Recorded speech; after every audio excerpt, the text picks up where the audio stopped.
इस सेक्शन में हम लिस्ट कॉम्प्रिहेंशन के बारे में देखेंगे। लिस्ट कॉम्प्रिहेंशन जो है ये एक एडवांस टॉपिक है और इम्पॉर्टेंट टॉपिक है। इससे हमारा कोड एफिशिएंटली श्रिंक हो जाता है, या जो कोड हम मल्टीपल लाइंस में लिखते थे उसे हम कम लाइंस में लिख सकते हैं और रीडेबल होता है और एफिशिएंट हो जाता है। तो कैसे होता है, पहले हम एग्जाम्पल समझते हैं, फिर एग्जाम्पल समझने के बाद हम उसका स्ट्रक्चर को डिफाइन करेंगे। तो हम उल्टा चलेंगे, rather then defining structure definition करने के बदले हम उसको देखते हैं इम्प्लीमेंटेशन कैसे हो रहा है, क्या उसकी एफिशिएंसी हो रही है, फिर उससे हम उसको डिफाइन करेंगे। ठीक है, चलिए।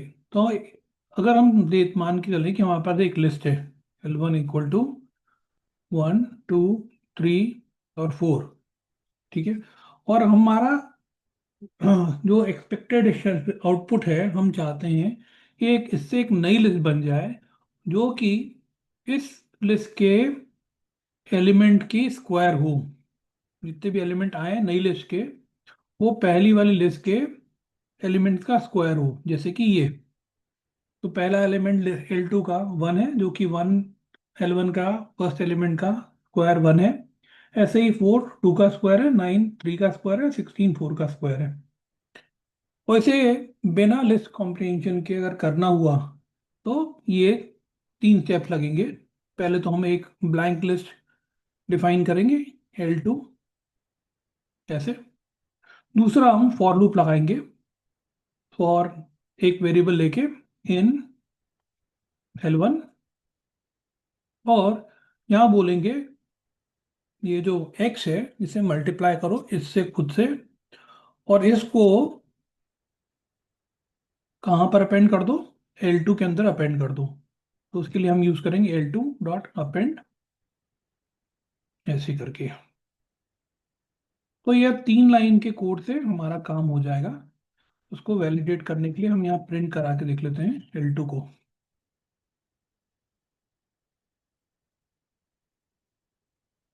रन करता हूँ और ये मेरे को L2 मिल गई 1 4 9 एंड 16 के साथ। ठीक है, तो ये था 3 लाइन हमने यूज करी इसके लिए, करने के लिए हमारा जो एक्सपेक्टेड रिजल्ट था। इसके बदले अगर मेरे को लिस्ट कॉम्प्रिहेंशन करना है तो वो ऐसे चलेगा। L2 equal to square bracket के अंदर हम बोलेंगे एक्सप्रेशन x टाइम x। ये हो गया काय के ऊपर फॉर x इन L1। इतना सा काम हुआ, और ये हो गया रहा हमारा लिस्ट कॉम्प्रिहेंशन। तो इसके थ्रू हमें वही रिजल्ट मिलेगा जो इन तीनों लाइनों से मिला था। तो हमने जो 3 लाइन में रिजल्ट किया था वो अब एक लाइन में हो रहा है। तो इसको हम वैलिडेट कर लेते हैं रन करके। तो ये मिल गया हमें ऐसा। अब यहाँ पर मिल गया है। अब हम इसका स्ट्रक्चर समझते हैं। ठीक है, यहाँ पर मैंने सबसे ऊपर पहली लाइन में दिया है expression for item in iterable.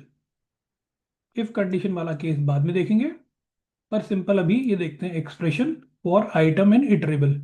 Iterable का मतलब क्या हुआ, इटरेबल वो चीज हुई जिसके ऊपर अपन फॉर लूप चला सकते हैं। यहाँ पर L1 जो एक लिस्ट है जिसके के ऊपर अपन फॉर लूप चला सकते हैं। तो पहली चीज तो ये हो गई फॉर आइटम इन इटरेबल। यहाँ पर हमने क्या किया, फॉर एक्स इन L1। ये इसका इक्विवेलेंट हो गया। और एक्सप्रेशन का इक्विवेलेंट क्या हुआ, हम क्या करना चाह रहे हैं, एक्स टाइम एक्स ये करना चाह रहे हैं। तो ये ऐसा हो गया। ठीक है, ये रिजल्ट मिल गया।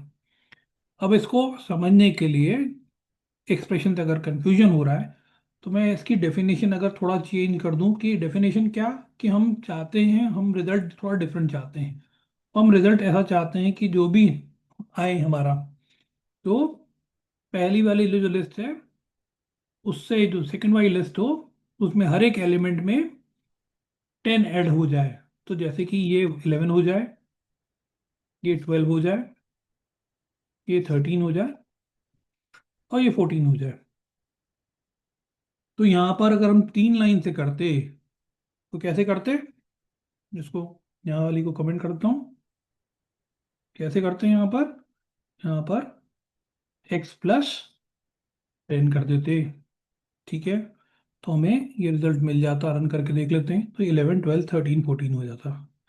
इसको अब मैं कमेंट करता हूँ और यहाँ पर सिंपल एक्सप्रेशन को चेंज करता हूँ। यहाँ पर लिखता हूँ x प्लस 10, ये हो गया। ठीक है, और इसे रन करके देखते हैं और रिजल्ट हमारा सेम होगा, 11 12 13 14। इस तरीके से अगर हमें कुछ भी चेंज करना है यहाँ पर, हम कर सकते हैं। ठीक है, एग्जाम्पल आपको एक और दे देता हूँ कि अगर हमें यहाँ पर मल्टीप्लाई करना है, हर एक एलिमेंट को मल्टीप्लाई करना है 5 से। ठीक है, तो यहाँ पर हम कर सकते हैं ऐसा, 5। ठीक है, और क्या नतीजा निकलेगा दूसरी लिस्ट में? 5 10 15 एंड 20, ये निकलना चाहिए हमारा L2 का रिजल्ट। और ये आ गया 5 10 15 और 20। तो अगेन लिस्ट एक्सप्रेशन से हमें जो आउटपुट मिलता है वो एक लिस्ट ही मिलती है। ठीक है, इसको चलाने के लिए सिंपलेस्ट चीज ये है कि एक्सप्रेशन आएगा पहले, जो भी हम एक्सप्रेशन करना चाहते हैं, जो भी हम कंडीशन अप्लाई करना चाहते हैं वो आएगी। फिर उसके बाद फॉर लूप आएगा, और फॉर लूप किसके ऊपर चलेगा? इटरेबल के ऊपर। और यहाँ पर हमने यूज किया है एक लिस्ट को। ठीक है, तो ये था सिंपलेस्ट केस। अगले केस में हम इफ कंडीशन को भी ऐड करके इसको वाले केस को भी समझते हैं।